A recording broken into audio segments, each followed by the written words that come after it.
my introduction to podcasts was honestly, I wanted to stand out on a resume. That is why I started my podcast. But a few months back prior to, actually a few years prior to that, I started listening to podcasts back in high school, which was probably about late 2012, early 2013.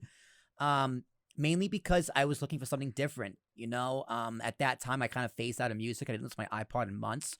But then I found a podcast through a YouTube channel, the Schmoes No Movie Show. So shout out to Kristen Harloff and Mark Ellis. You guys are my heroes. And I found their podcast on iTunes, and from there I found a wrestling podcast, so I still listen to this day. I found Joe Rogan, who maintains to be a huge influence on me.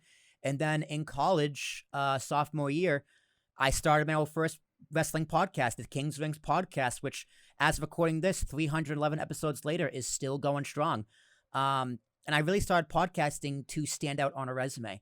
And I can't think of one job interview I've had where they didn't ask me about my podcast. Even as I applied for a bartender, they asked me about my podcast.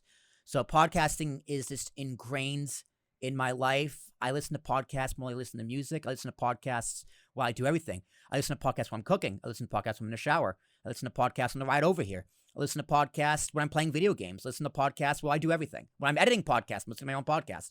So podcasting is ingrained in my life, and this company, Ambiguous Podcast Solutions, also kind of came out of necessity.